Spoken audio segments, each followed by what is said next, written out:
मानविकी विद्यापीठ द्वारा संचालित इस परामर्श सत्र में आप सबका स्वागत है। आज हम बात करेंगे भारतीय उपन्यास की। जैसा कि आप जानते हैं कि एमए द्वितीय वर्ष हिंदी के जो विद्यार्थी हैं, यह पाठ्यक्रम उनको पढ़ना होता है। यह उपन्यासों का जो मॉड्यूल है एमएसडी 13, 14, 15 और 16 उसका एक हिस्सा है। एमएसडी 16 इसको कहते हैं। इसमें हम 4 भारतीय उपन्यास पढ़ते हैं। पिछले परामर्श सत्रों में भी हम इस पर बात करते रहे हैं। जो उपन्यास पाठ्यक्रम में हैं उन पर भी हमने बात की है। भारतीय उपन्यास की अवधारणा पर भी बात की है। आज हम बात करेंगे भारतीय उपन्यास और प्रेमचंद के का जो रिश्ता बनता है, प्रेमचंद का जो योगदान है भारतीय उपन्यास की जो अवधारणा आज हमारे सामने आती है, उस अवधारणा के विकास में प्रेमचंद का जो रचनात्मक योगदान है, आज हम उस पर बात करेंगे। हम देखेंगे कि किस प्रकार हिंदी में लिखते हुए प्रेमचंद ने भारतीय उपन्यास नामक जो पद आज हम इस्तेमाल करते हैं उसके विकास में अपना योगदान दिया। जाहिर है कि जब हम भारतीय उपन्यास कहते हैं तो इसका आशय होता है कि भारतीय भाषाओं में लिखे गए उपन्यास, यानी कि हिंदी के अलावे जो भारतीय भाषाएं हैं जिनमें महान साहित्य रचा जा रहा है, उनके साहित्य से हमारा अभिप्राय होता है। आपको जिन 4 भाषाओं के उपन्यास पढ़ने हैं आपने पढ़ लिया होगा। जो अध्ययन सामग्री आपके पास गई है वो भी, जो विवेचना की पुस्तक आपको दी गई है जिसमें महत्वपूर्ण आलेख हैं, उनको भी आपने देखा होगा, पढ़ा होगा। ये जो 4 उपन्यास आपको पढ़ने हैं उनमें मलयालम का सुप्रसिद्ध उपन्यास चेम्मीन है, गुजराती का उपन्यास मानविनी भवाई, कन्नड़ का उपन्यास संस्कार और बांग्ला का जंगल के दावेदार, जिसका बांग्ला में नाम है अरण्येर अधिकार। महाश्वेता जी का उपन्यास है संस्कार, UR अनंत मूर्ति का उपन्यास है, मानविनी भवाई पन्नालाल पटेल का उपन्यास है और चेम्मीन तक्षी शिवशंकर पिल्लई का उपन्यास है।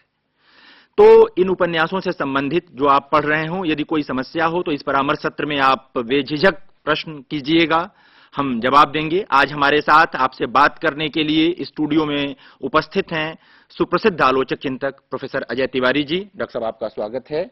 आज हम लोग बात करेंगे विद्यार्थियों से भारतीय उपन्यास और प्रेमचंद पर, कि किस प्रकार प्रेमचंद भारतीय उपन्यास जो पद हम इस्तेमाल करते हैं, तो जो एक अवधारणा हमारे मन में बनती है कि भारतीय उपन्यास क्या है, जिसमें महान लेखक हैं कन्नड़ के, तमिल के, तेलुगु के, बांग्ला के, इन तमाम भाषाओं के, उनके बीच में हमारे जो महान उपन्यासकार प्रेमचंद हैं, इनकी क्या भूमिका है, क्या स्थिति है और किस प्रकार इन्होंने अपने समय के हिंदी साहित्य को प्रभावित किया और किस प्रकार उसको प्रभावित करते हुए भारतीय साहित्य को प्रभावित किया, और साथ साथ अपने उपन्यास के ढांचे में जी उसकी अंतर्वस्तु, उसकी ऐतिहासिक दृष्टि और उसके कलात्मक संगठन में भारतीयता की कौन सी अवधारणा प्रस्तावित। बिल्कुल बिल्कुल बिल्कुल।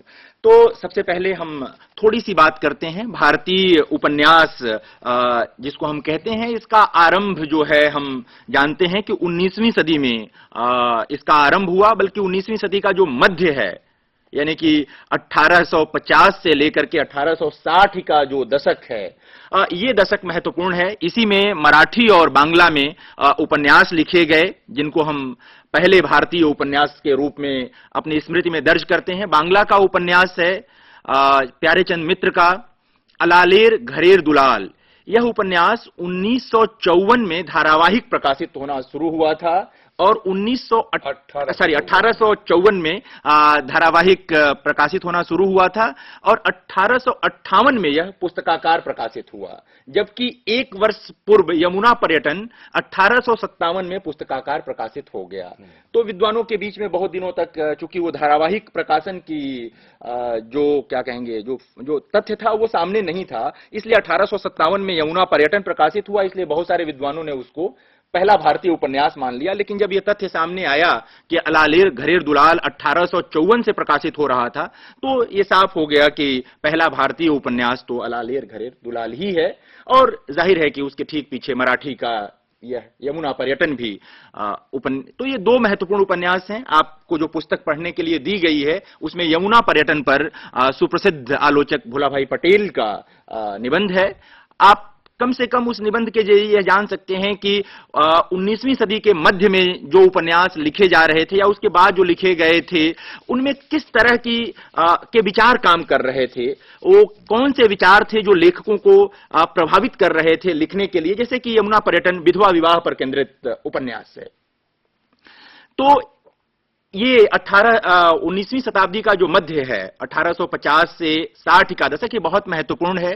और उपन्यास के उदय का जो सबसे महत्वपूर्ण कारण है, वो प्रेस और पत्र पत्रिकाओं का जो उदय हुआ था, वो एक महत्वपूर्ण घटना थी। रविन्द्रनाथ टैगोर ने लिखा है इस उपन्यास के बारे में, ये कि हमारे वहां जो बंकिम का उपन्यास छपता था धारावाहिक बंग दर्शन में, कह रहे थे कि हमारे वहां महिलाएं दोपहर में सोती नहीं थीं कि उस उपन्यास का अब अगली कड़ी में क्या होने वाला है, और आता था तो एक तरह से मारामारी हो जाती थी कि पहले मैं पढ़ूंगी। तो पत्र पत्रिकाओं ने एक बड़ी भूमिका निभाई, और हम जानते हैं कि बंगाल में पढ़ने लिखने की परंपरा बहुत समृद्ध रही है, तो वहां पर ज्यादा महत्वपूर्ण ढंग से उपन्यास आए।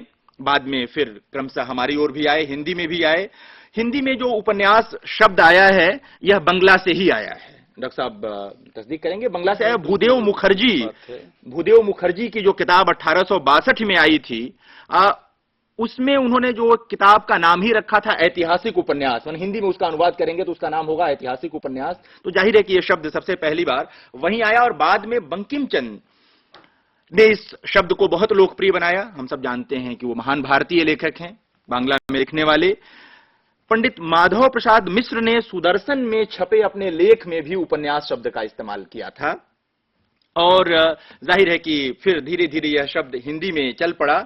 और मैं सूचना के लिए बताऊं आपको कि जो भारतीय भाषाएं हैं उनमें अलग अलग शब्द प्रचलित हैं। जैसे कि हिंदी और बंगला में तो उपन्यास चलता है, मराठी में कादंबरी शब्द चलता है, उर्दू में नावल कहते हैं लोग, गुजराती में नवल कथा कहते हैं। तो इस तरह के कई शब्द हैं जो चलते हैं, लेकिन कहीं ना कहीं नवल कथा में भी वो नावल की मतलब जो धुन है, नॉवेल्टी वाला, हाँ, वो नवल में है, वो ध्वनि जो है वो कहीं ना कहीं आती है। महत्वपूर्ण बात जिस ओर मैं इशारा करके हम प्रेमचंद की ओर आएंगे वो ये है, और ये अंग्रेजी की जो सुप्रसिद्ध आलोचक हैं प्रोफेसर मीनाक्षी मुखर्जी, उन्होंने आरंभिक भारतीय उपन्यासों की 3 प्रवृत्तियां बताई हैं, वो बहुत महत्वपूर्ण है डॉक्टर साहब। वो पहला है कि समाज सुधार की आकांक्षा है उन उपन्यासों में। जो दूसरी चीज है कि नैतिक चेतना के विकास का प्रयास कर रहे थे ये उपन्यास।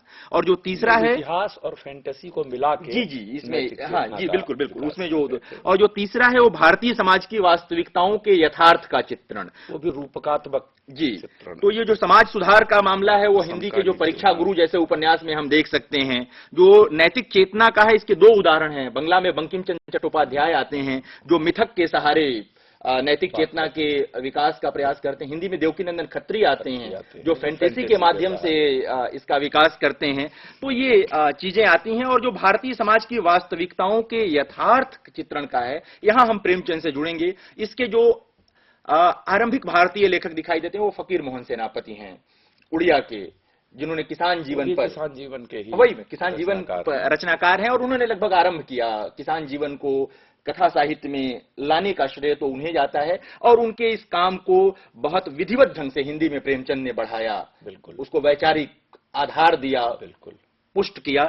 तो इस प्रकार भारतीय उपन्यास की एक पृष्ठभूमि बनती है। और जो तीसरा और बहुत महत्वपूर्ण हिस्सा है कि भारतीय समाज की वास्तविकताओं के यथार्थ चित्रण की जो प्रवृत्ति आई, उसने प्रेमचंद जैसे महान उपन्यासकार को, कथाकार को जन्म दिया। एक तरह से वो हिंदी में आए। और जब हम लोग कहते हैं कि ये यथार्थ चित्रण की बात है, तो कई बार कुछ लोगों के दिमाग में बहुत मोटा रूपक इसका बनता है कि जैसे कि जो कुछ घट रहा है सिर्फ वही लिख देना। जाहिर है कि सिर्फ यथार्थ चित्रण से या वास्तविकता के चित्रण से इतना ही आशय नहीं है। जो लोग प्रेमचंद के पाठक हैं, फकीर मोहन सेनापति के पाठक हैं, या जो भारतीय भाषाओं में मानवीनी भवाई जो कि किसान जीवन पर ही लिखा गया महान उपन्यास है, या अरण्येर अधिकार जैसा जो उपन्यास आप पढ़ रहे हैं आदिवासियों के विद्रोह पर, जब आप इसको पढ़ेंगे तो आपकी समझ में आएगा कि यथार्थ चित्रण और वास्तविकता के चित्रण का क्या आशय है। यहां आपने बहुत महत्वपूर्ण तथ्य सामने रखे, उनके जरिए कई बातें उभरती हैं। एक चीज पर ध्यान दें अगर, तो मालूम पड़ता है कि 19वीं शताब्दी के मध्य में जब उपन्यास अपना रूप ले रहा था, जी जी जी। तब एक साथ कई कई स्तर पर ये प्रक्रिया घटित हो रही थी। जैसे आपने बहुत अच्छा उल्लेख किया कि इसके नाम ही भारतीय भाषाओं में अलग अलग हैं। अलग अलग कहीं नॉवेल है, कहीं नवल कथा है, जी कहीं जी कादम्बरी है, कहीं जी उपन्यास है। जी जी तो वो अपना अभिधान अर्जित कर रहा था, जी जी जी जी साथ साथ उसके कथानक का स्वरूप कैसा हो ये भी अनिश्चित था। बिल्कुल बिल्कुल और वो अपने कथानक का स्वरूप यानी कि कलात्मक ढांचा अर्जित कर रहा था। अर्जित कर रहा था। उस कलात्मक ढांचे में किन बातों का वर्णन किया जाए, किस प्रकार वर्णन किया जाए, इसकी कोई निश्चित अवधारणा नहीं थी।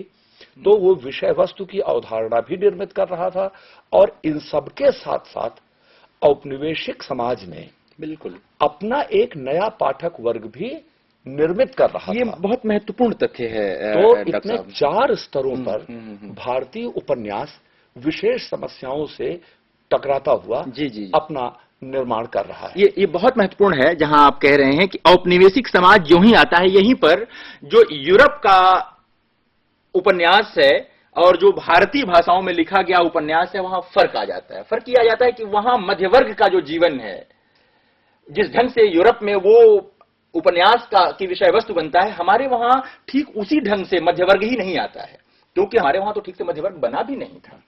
बल्कि प्रेमचंद आते हैं, फकीर मोहन सेनापति आते हैं, तो ये किसान जीवन के यथार्थ को लेकर के आते हैं, उन लोगों के यथार्थ को लेकर के आते हैं जो औपनिवेशिक सत्ता में बहुत दबे कुचले थे, बहुत नीचे चले गए थे और कहीं ना कहीं जीवन और अपनी मुक्ति दोनों के लिए संघर्ष कर रहे थे। तो इनका स्वर बना जो भारतीय उपन्यास है। प्रेमचंद बिल्कुल ठीक कहा, लेकिन आपकी बात में मैं एक पहलू जोड़ना चाहता हूं। जी बिल्कुल तथ्य है ये, और शायद इसीलिए पश्चिमी और भारतीय उपन्यास के स्वरूप में फर्क पर बराबर ध्यान केंद्रित किया जाता रहा है आलोचना में, और हिंदी के अलावा जो आलोचना है उसमें भी ध्यान केंद्रित किया जाता रहा है। लेकिन इसमें 2 तथ्य हमारे सामने उभरते हैं। एक तथ्य तो यह है कि जब 19वीं शताब्दी के मध्य में उपन्यासों का जन्म हो रहा था, उपन्यासों का स्वरूप निर्मित हो रहा था, उसी समय नया भारतीय मध्यवर्ग भी, मैं नए पर बल देना चाहता हूं, उभर रहा था वो। अभी मैं इस पर एक बात कहूंगा। नया भारतीय मध्यवर्ग भी निर्मित हो रहा था निश्चित रूप तो से। उपन्यास के निर्माण की प्रक्रिया और नए भारतीय मध्यवर्ग के निर्माण की प्रक्रिया समानांतर चल रही थी। और प्रेमचंद तब आते हैं जब ये नया मध्यवर्ग अपना रूप निश्चित कर चुका है, जब नया मध्यवर्ग एक वर्ग के रूप में अस्तित्वमान हो चुका है। तो प्रेमचंद के सामने यथार्थ के जो पहलू हैं वो 19वीं शताब्दी के लेखकों से काफी अलग है, निश्चित अलग है। एक बात यह है। दूसरी बात इसमें मैं केवल भारतीय संदर्भ में अपने को सीमित रखते हुए कहना चाहता हूं कि 1857 इस मायने में भी एक विभाजक रेखा है कि 1857 के पहले ऐसा मध्यवर्ग काफी था जो परंपरागत शिक्षा, परंपरागत ज्ञान और भारतीय समाज की आंतरिक संरचना के भीतर से अपनी चेतना लिए हुए आया था और वो उपनिवेशवाद का प्रतिरोध कर रहा था। निश्चित। यहाँ के सामंत वर्ग का भी एक बड़ा हिस्सा चाहे मजबूरी में, लेकिन वो साम्राज्यवाद का प्रतिरोध कर रहा था। सन 57, 58, 59 के 2.5 वर्षों में जो जबरदस्त संघर्ष हुआ ब्रिटिश सत्ता से भारतीय समाज का, उसके बाद इतना दमन हुआ कि सन 57 के विद्रोह के बाद सामंत वर्ग और मध्य वर्ग ऐसा नहीं रहा जो अंग्रेजों का विरोध करता। उसके बाद बिल्कुल एक माने अतीत से विच्छिन्न एक नए प्रकार का सामंत वर्ग और नए प्रकार का मध्य वर्ग सामने आता है। उपन्यास इस नए प्रकार के मध्य वर्ग की चेतना से संबंधित है। जिस पहले उपन्यास का उल्लेख किया गया बंगला के अलालेर घरेर दुलाल, तो उसमें हम देखते हैं कि उपन्यास का नया ढांचा बहुत ज्यादा नहीं है। इसके बजाय जो 1857 के बाद के उपन्यास है, बिल्कुल प्रारंभिक उपन्यास, चाहे वो गुजराती के हैं, चाहे मराठी के हैं, चाहे हिंदी के हैं, चाहे उर्दू के हैं या उड़िया के हैं, जिनके भी हैं, उनमें आप देखेंगे कि समस्याओं का चित्रण भी और समस्याओं का चुनाव भी काफी अलग किस्म का है। जी जी जी जी जी, जो अलालेर, घरेर, दुलार से काफी अलग किस्म का है, होना भी चाहिए। तो इस डिस्टिंक्शन को, यानी 57 के पहले के भारतीय समाज का अगर कुछ भी अंश रहता तो उपन्यास का विकास इस तरह से नहीं होता जैसा बाद में दिखाई पड़ता है। यानी पश्चिमी प्रभाव से संपन्न उपन्यास कम निश्चित रूप से डॉक्टर साहब आपकी बात बिल्कुल मतलब वाजिब, लेकिन जिसे अपने वहां विचारकों की एक जो कहें कि मतलब दो धाराएं एक तरह से इस पर होती हैं कि कुछ लोग मानते हैं कि मध्य वर्ग का विकास ही यहां पर उपन्यास का कारक नहीं है, बल्कि वो उपनिवेशवाद से मुक्ति का जो संघर्ष था वो उसका ज्यादा बड़ा कारक बनता है। बिल्कुल, दरअसल मध्यवर्ग उपन्यास के विकास का परिणाम नहीं हो सकता।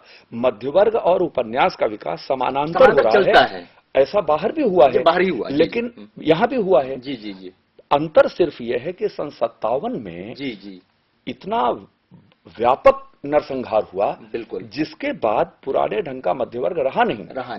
तो वो जो नया मध्यवर्ग आया उसकी आकांक्षाएं भी नई थी और उन्होंने नए तरह के औपन्यासिक विधान का स्वरूप निश्चित किया। और अकारण नहीं है कि हिंदी में ही नहीं, आपने अभी उल्लेख किया दूसरी भाषाओं में भी जो प्रारंभिक उपन्यास हैं वे बहुत यथार्थवादी ढंग के नहीं हैं। उनमें यथार्थवाद का जन्म बाद में होता है। वो एक तरह से आदर्श की आकांक्षा लिए उपन्यास हैं। बिल्कुल, दो तरह के हैं, या तो विशुद्ध मनोरंजन की तरफ झुकाव रखने वाले हैं या उपदेश की प्रवृत्ति लिए, जैसे कि ये यमुना पर्यटन बिल्कुल उपदेश की प्रवृत्ति है। पर्यटन उपदेश का है। 100 अजान 1 सुजान बिल्कुल उपदेश का है। या उस मायने में श्रीनिवास दास का भी परीक्षा गुरु भी बिल्कुल उपदेश का उपन्यास है। तो ये मांग ही है डिफरेंट किस्म की, जो कि मतलब 20वीं शताब्दी आने के बाद उपन्यास, प्रेमचंद का हस्तक्षेप और प्रेमचंद का योगदान भारतीय उपन्यास के संदर्भ में दरअसल इसी पृष्ठभूमि में और ज्यादा निखर के सामने आता है। वे अतीत के उपासक नहीं है, निश्चित नहीं, लेकिन नए मध्य वर्ग की उन प्रगतिशील आकांक्षाओं के प्रतिनिधि हैं जो भारत के अतीत की सकारात्मक बातें अपने साथ जोड़ना चाहता है और वर्तमान औपनिवेशिक पराधीनता को और उसके सांस्कृतिक दबावों को अस्वीकार करना चाहता है। यानी कि पूरी तरह से प्रेमचंद मध्यवर्ग को एकदम जैसे अस्वीकार नहीं करते, जहां जो कुछ भी उसके मध्यवर्ग को अस्वीकार करके प्रेमचंद क्या कोई भी उपन्यास लिख नहीं सकता था।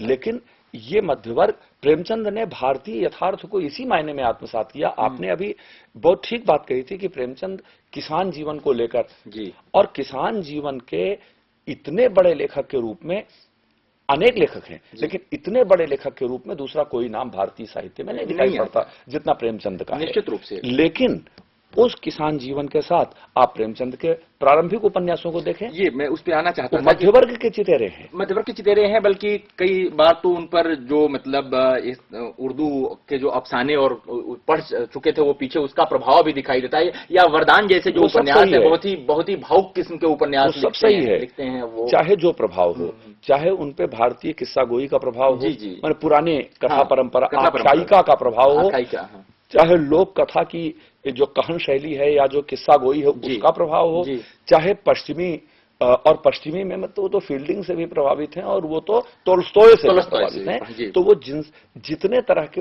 औपन्यासिक और कथा कहने के ढंग हैं उन सबसे प्रभावित हो, वो महत्वपूर्ण नहीं है। महत्वपूर्ण यह है कि प्रेमचंद अपने प्रारंभिक लेखन में मध्यवर्ग को ही अपनी विषय वस्तु बनाते हैं। निश्चित। वहां से किसान तक उनकी संवेदना का विकास होता है। 1918 आते आते जब प्रेमाश्रम का आता है, पहले लिखते हैं प्रेमाश्रम बाद में लिखते हैं, और प्रेमाश्रम तक जब आते हैं तब एक नए प्रेमचंद से बिल्कुल मुलाकात होती है, साक्षात्कार होता है। तो आधुनिक समाज के आधुनिक अनुभव से जिस उपन्यास का संबंध था वो मध्यवर्ग पर अधिक निर्भर था। प्रेमचंद उसके अपवाद नहीं है, लेकिन प्रेमचंद का बड़प्पन इस बात में है कि उन्होंने भारतीय समाज में मध्य वर्ग को देखा, और जब मध्य वर्ग की समस्याओं को भारतीय समाज में देखता है कोई आदमी, खासतौर से जी जी 20वीं शताब्दी के पहले दूसरे दशक में, जी जी, तो वो औपनिवेशिक सत्ता की वास्तविकता को और उस उपनिवेशवाद में पिसते हुए किसान को, जिस किसान से मध्य वर्ग का विकास हो रहा है, जी जी, इस तरह से मध्य वर्ग के मूल स्रोत और मध्य वर्ग के सामाजिक विरोध सभी पहलुओं को देखता है, तब उनके दृष्टिकोण का उनका फलक विस्तृत होता है। और यहां एक छोटी सी बात और जोड़ दी जाए कि आप देखें गबन जैसा उपन्यास, जो कि बाद में आता है, जो बहुत बाद में आता है, वहां तक आके वो और गबन से गोदान का सीधा संबंध दिखता है। जी बिल्कुल। एक जगह केंद्र में मध्य वर्ग है गबन में, और एक जगह केंद्र में किसान है, लेकिन दोनों उपन्यासों में किसान और मध्य वर्ग के इंटर रिलेशनशिप पर प्रेमचंद बल देते हैं। और वहां पर भी डॉक्टर साहब आपने बिल्कुल सही कहा कि निश्चित रूप से गबन का जो मुख्य नायक और जो कथा आती है वो मध्य वर्ग, लेकिन वहां देवी दिन खटिक भी है। मैं इसीलिए कह रहा हूं कि मध्य वर्ग और किसान के इंटर रिलेशन पर वो जितना अधिक ध्यान प्रेमचंद ने अपने जीवन के अंतिम दिनों में दिया, तब लगता है कि अपने पहले चरण और दूसरे चरण में जिस यथार्थ बोध का विकास किया उन्होंने, अब उससे मिला के वे एक और यथार्थ बोध प्रस्तावित करते हैं। क्योंकि उसी उपन्यास में डॉक्टर साहब आप बिल्कुल मतलब जिस दिशा में ले जा रहे हैं, हमारे विद्यार्थियों के लिए बहुत ही ये लाभप्रद बात है कि गबन में जो मुख्य कहानी चलती है, जहां पर जिसको बहुत सारे लोग तो बहुत दिनों तक क्या कहते हैं, जेवर प्रेम और पता नहीं क्या क्या कहते रहे कि इसकी कहानी है, और उसका अवमूल्यन किया, इस उपन्यास का अवमूल्यन किया लोगों ने। उसके पहले देवी दिन खटिक की जो पूरी कहानी है वो ज्यादा पावरफुल ढंग से जो पाठक है उसको अपील करती है, उसके पास तक ज्यादा सक्षम ढंग से पहुंचती है। और शायद मुझे लगता है कि प्रेमचंद का जो कहना है या जो मंतव्य है वो देवी दिन वाले हिस्से में ज्यादा आ जाता है 30 के बाद। मैं आपकी इस बात से पूरी तरह सहमत हूं। जी जी। और इस बात को दूसरे ढंग से कहना पसंद करूंगा। बिल्कुल बिल्कुल बिल्कुल। आप गौर करें कि प्रेमचंद के उपन्यासों में सबसे प्रभावशाली चरित्र कौन है? हाँ, ये निश्चित रूप से मैं देवी दिन खटिक के भाई बंद सब उपन्यासों में भरे हैं। निश्चित। सूरदास क्या है? बिल्कुल महान चरित्र, भारतीय साहित्य और वैसा चरित्र मेरा ख्याल है कि हावर्ड फास्ट के स्पार्टकस को, जी, और मतलब दुनिया के महान चरित्रों में से एक चरित्र हो सकता है वो है। और मैंने हावर्ड फास्ट को और तोल्स्टॉय को आप अलग कर दें तो किसी उपन्यासकार ने इतना बड़ा चरित्र है, और प्रेमचंद खुद नहीं दे पाए ऐसा चरित्र दोबारा। दे भी नहीं सकता कोई। तो देवी दीन खटिक का भाई बंद उससे पहले आ चुका है सूरदास, जिसको अंधा भिखारी और एक असंवैधानिक शब्द है, हालांकि वो असंवैधानिक उस समय नहीं था, अंधा भिखारी और चमार है, जो प्राकृतिक, मानवीय और सामाजिक सभी दृष्टियों से बहुत हीन है, और वो इतिहास का महानायक बनता है। और उसी तरह होरी, और इस तरह होरी की पत्नी धनिया, आप प्रेमचंद के उपन्यासों में हमेशा देखेंगे श्रमिक, जी, किसान, दलित, स्त्री और बहुत ही सताया हुआ मध्यवर्ग, ये उनका नायक है। दूसरे शब्दों में कहा जाए कि जो आज इतिहासकार सबाल्टर्न जिसको कहते हैं, प्रेमचंद का साहित्य, प्रेमचंद के उपन्यासों में आप सबाल्टर्न को नायकत्व प्राप्त करते हुए देखते हैं। ये इस मायने में प्रेमचंद भारतीय यथार्थ के प्रतिनिधि रचनाकार बनते हैं कि संसार की सबसे ताकतवर सत्ता जिसके साम्राज्य में सूरज नहीं डूबता, बिल्कुल, उस सत्ता के अधीन भारत है, तो उसकी जो सर्वशक्तिमत्ता है, इस जनता की जो निरीहता, कमजोरी, इसकी जो अत्यंत हीनता है, ये उसके कंट्रास्ट में है।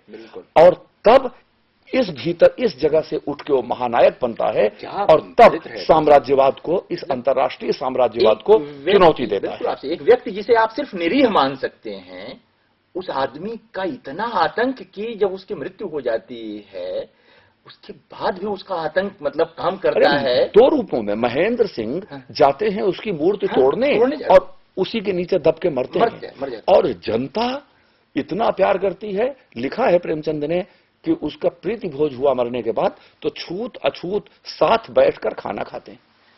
ये प्रेमचंद का विजन, इसके साथ साथ विजन आता है, प्रेमचंद का विजन आता है कि आने वाला देश कैसा बनना चाहिए। किसान, मजदूर और सिपाही ये अपनी एकता पहचानते हैं। जी।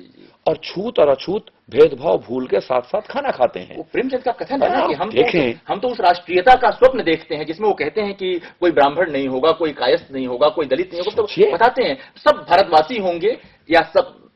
तो सामाजिक सुधार और सामाजिक क्रांति दो परियोजनाओं को प्रेमचंद अपने विजन में एक करते हैं।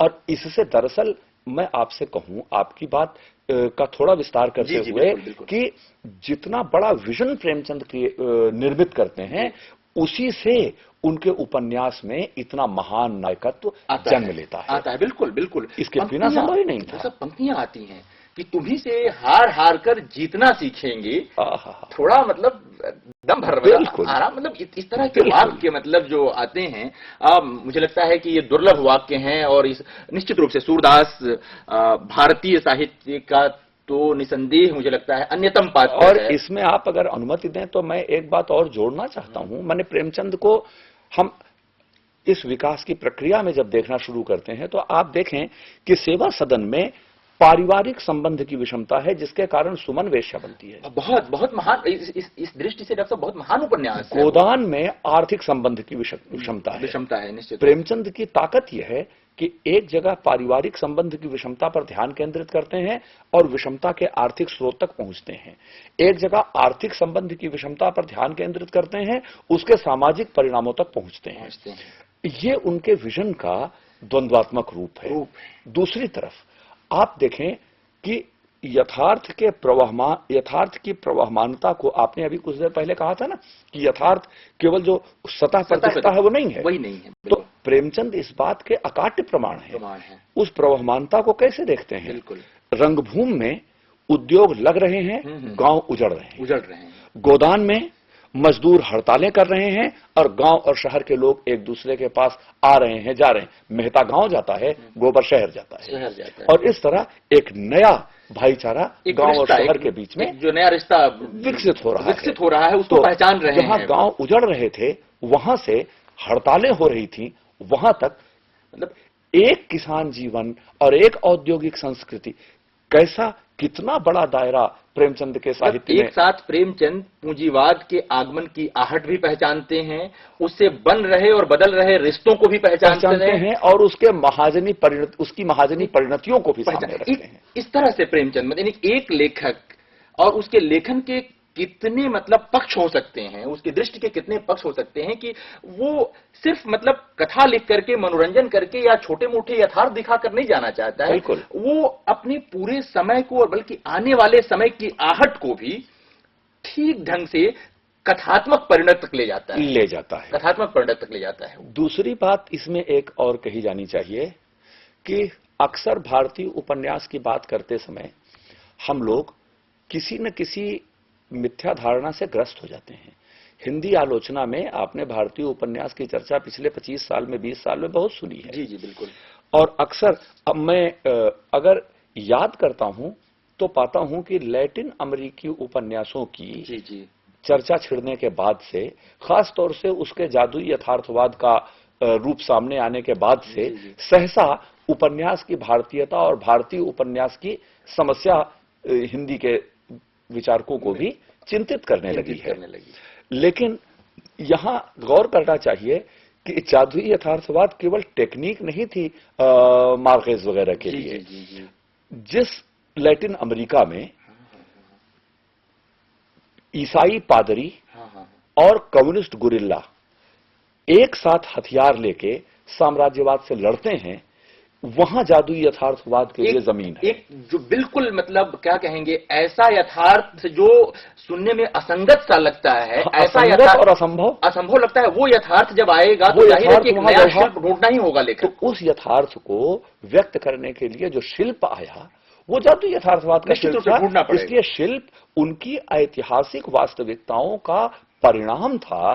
शिल्प ऐतिहासिक वास्तविकताओं से अलग केवल प्रतिभा से उत्पन्न कोई चमत्कार नहीं था। हिंदी में कुछ लोगों ने इसे चमत्कार मान लिया है और दुर्भाग्य की बात इसी तरह प्रेमचंद और हजारी प्रसाद द्विवेदी के उपन्यासों के बारे में जब भारतीयता की बात होती है तो हमेशा आपने गौर किया होगा कि काल चक्र की अवधारणा भारतीयता है, इसलिए कथा चक्र की अवधारणा भारतीय उपन्यास का ढांचा है। दरअसल ऐसा कुछ नहीं है। और कालचक्र की अवधारणा केवल भारत में नहीं थी, हर सामंती समाज में रहती है। जहां सामाजिक विकास की गति बड़ी धीमी है वहां काल अपरिवर्तनशील लगता है। बिल्कुल बिल्कुल बिल्कुल। तो इसलिए कालचक्र की अवधारणा हर सामंती समाज में आती है और इसीलिए पुनर्जन्म की अवधारणा भी हर धर्म में आती है। असली बात यह है अलग अलग रूपों में दिखती है। फ्रांस में औद्योगिक क्रांति हुई, जी निश्चित, उसने सामंत विरोधी क्रांति का रूप लिया। बड़ी बड़ी जमींदारियां तोड़ी गईं, किसानों में जमीनें बांटी गईं। वो तो पेरिस कम्यून के बाद उन्होंने सामंतवाद से समझौता किया, लेकिन तब तक यथार्थ का रूप काफी कुछ विकसित हो गया था और उपन्यास में चित्रित होने वाला जीवन हमारे सामने आ चुका था। वहां के चित्रण में आप विशेष तरह की प्रवृत्तियां देखेंगे, लेकिन भारत में 57 के बाद जैसा हमने देखा, अंग्रेजों का चाटुकार सामंत वर्ग बचा। बिल्कुल बिल्कुल बिल्कुल सही, बिल्कुल। और वो और जो पूंजीवाद विकसित हुआ, जो अंग्रेजों ने नष्ट कर दिया था काफी कुछ पूंजीवाद को, फिर पूंजीवाद का विकास शुरू हुआ। वो अंग्रेजों की छत्र छाया में हुआ, कमजोर था, अंग्रेजों पर निर्भर था और सामंतों से समझौता करने के लिए बाध्य था। तो अब फ्रांस के पूंजीवाद की तरह भारत का पूंजीवाद हो ही नहीं सकता था, वो सामंत विरोधी हो ही नहीं सकता था, उस पर आश्रित था। वो आश्रित था। रास्ता निकालने की कोशिश में तो रहा ही होगा कि रास्ता निकालने की कोशिश में तो था, क्योंकि उसके हित टकराते थे। जी बिल्कुल। उसके हित तो साम्राज्यवाद से भी टकराते थे, लेकिन निर्भर उन पर भी था, निर्भर इन पर भी था। ये भारतीय यथार्थ था, यानी एक औपनिवेशिक समाज का यथार्थ था। अब प्रेमचंद यूरोप के औपन्यासिक यथार्थ को अपना कलात्मक यथार्थ बनाते हैं या इस भारतीय यथार्थ को बनाते हैं? ये बहुत महत्वपूर्ण सवाल है। और इसी नाते मुझे लगता है रंगभूमि में अभी जो हम लोग बात कर रहे थे, जॉन सेवक, ईश्वर सेवक उसके पिता हैं, जो बराबर कहते हैं कि वहां फैक्ट्री के साथ गिरजाघर बनवा दो। जॉन सेवक गिरजाघर नहीं बनवाते। दूसरी तरफ वो क्लार्क को, जो अंग्रेज हाकिम है, क्लार्क को खुश करने का कोई भी उपाय नहीं छोड़ते, यहां तक कि अपनी बेटी सोफिया भी उसके सामने पेश करते हैं। बिल्कुल बिल्कुल बिल्कुल बिल्कुल। तीसरी तरफ वे इस धार्मिकता और औपनिवेशिक सत्ता के प्रति समझौतावादी रुख अपनाते हुए तीसरी तरफ महेंद्र सिंह से और भरत सिंह से बराबर दोस्ती कायम रखते हैं, क्योंकि महेंद्र सिंह का क्लार्क से बहुत मैत्री संबंध है। तो आप देखें कि औपनिवेशिक सत्ता के अधीन सामंत वर्ग और पूंजीपति वर्ग, इसका एक गठजोड़ बनता है। इनके हित टकराते हैं एक दूसरे से, लेकिन फलीभूत भी मिलकर के ही होते हैं। मिलके ही फलीभूत भी मिलके ही होते हैं। प्रेमचंद के तरह इस यथार्थ को किस दूसरे लेखक ने पकड़ा?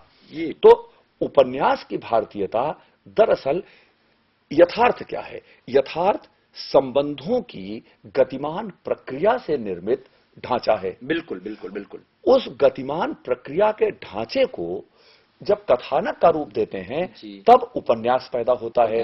तो उपन्यास की भारतीयता यथार्थ की प्रक्रिया की भारतीयता से ही परिभाषित हो सकती है, और प्रेमचंद इसके सबसे अकाट्य उदाहरण हमारे सामने हैं। एक छोटी सी बात इसमें और जोड़ के मैं अभी इस प्रसंग को स्थगित करना चाहूंगा कि गोदान में भी आप देखें, गोदान में होरी का सीधा विरोध किससे है? किसी से नहीं।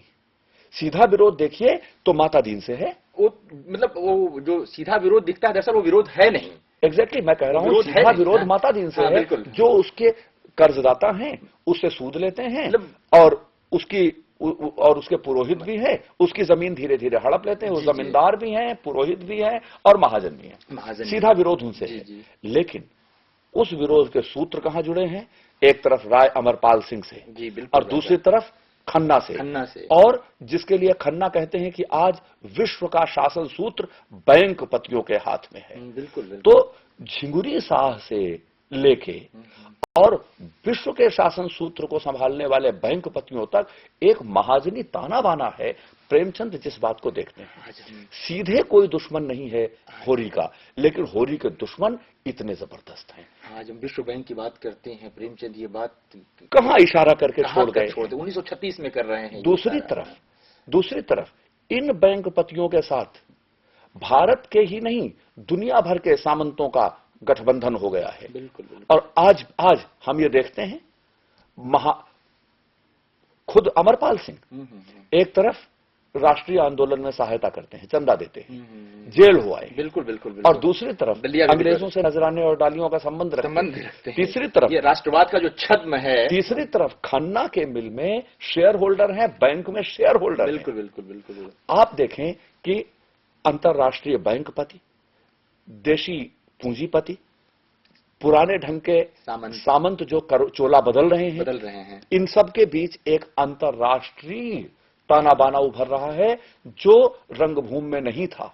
और यहाँ बदलती हुई स्त्री भी है इसी उपन्यास में। बिल्कुल, बदलती हुई स्त्री है। मालती से जैसे ही आप धनिया की तुलना करेंगे एकदम तस्वीर बदल जाती है। तो लेकिन जो यथार्थ रंगभूमि में था उसका बड़ा विशद रूप गोदान में आता है। प्रेमचंद को और मौका मिलता तो शायद पूरी प्रक्रिया में आप देखें, अपनी जमीन गंवाता है उधर सूरदास, इधर होरी, यानी किसान की दुर्दशा इस गठबंधन में निश्चित है। किसान की नियति यही है। क्या आज हम भारत जैसे तमाम देशों में, जहां महंगाई की मार से लेके और कर्ज की मार तक हर जगह मेहनत करने वाले गरीब आदमी को और खेती करने वाले गरीब किसान को मरते और आत्महत्या करते देखते हैं, प्रेमचंद के यहां क्या इसी का पूर्व संकेत नहीं दिखाई पड़ता?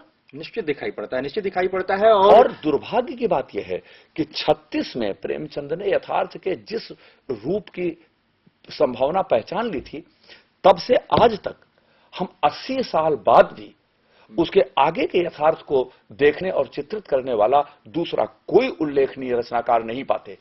इस मायने में मैं कहना चाहता हूं कि अपने से पहले की परंपरा को बदल देने के नाते ही नहीं, आगे की परंपरा के लिए भी, आगे की रचना के लिए चुनौती बन जाने के कारण प्रेमचंद का योगदान असाधारण है। रेणु जैसे कुछ लोग कोशिश करते हैं कि लेकिन रेणु के यथार्थ बोध में एक बड़ी दिक्कत है।